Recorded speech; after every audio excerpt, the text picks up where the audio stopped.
All right, hello and welcome to week 2 of Inhale to Win. I hope that last week went well. I hope it just brought a little bit more awareness around how you were breathing, how to activate the diaphragm, and just shifting your breathing into a little bit more nasal breathing.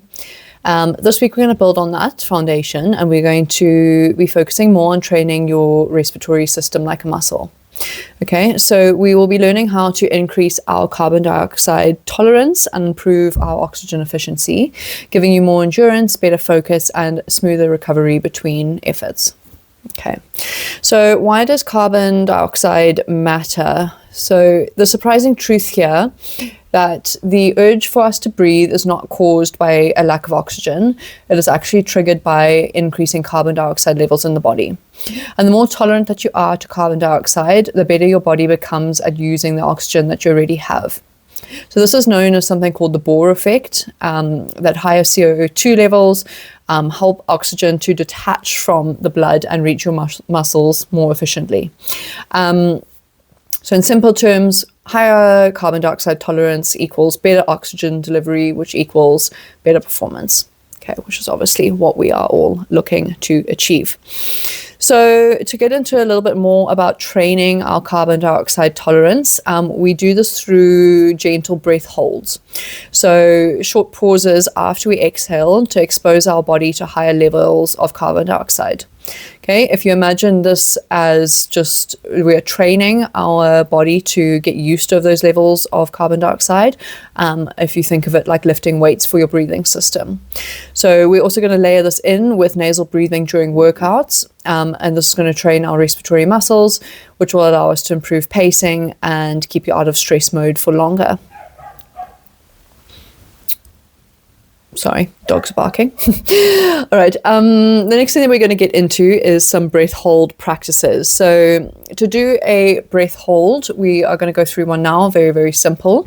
We're going to do a nice deep inhale through our nose and then out.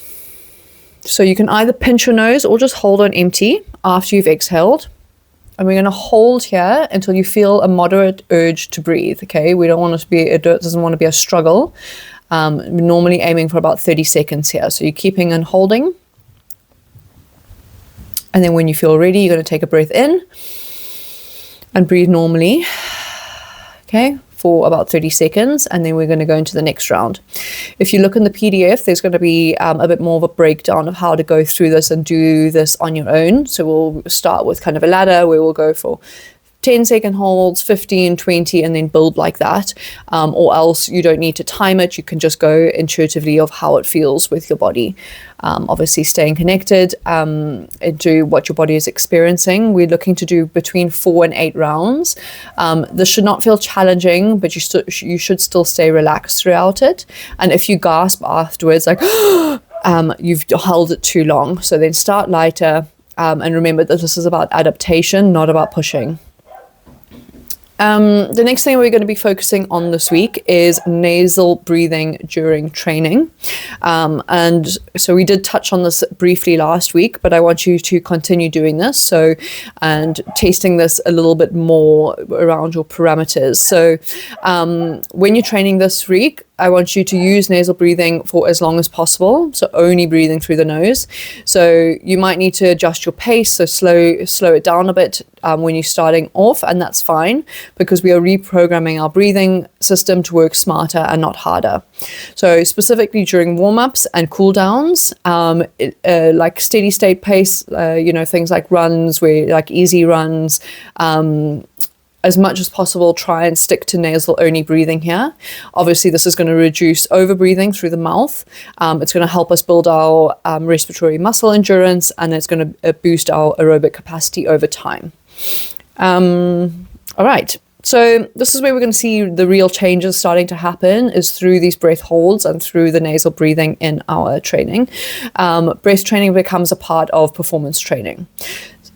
So really just stick with your daily practice here. Explore the edge with your breath holds, okay? Just getting curious about it and getting curious about how the breath is going to affect your training. check your guide for all the practices that you need to do this week, and there's a carbon dioxide tolerance ladder for a little bit more of advanced work, and a space to track your progress in there as well. As always, please stay in touch with me, shoot me any messages that you have, anything that you're struggling with, any wins that you have.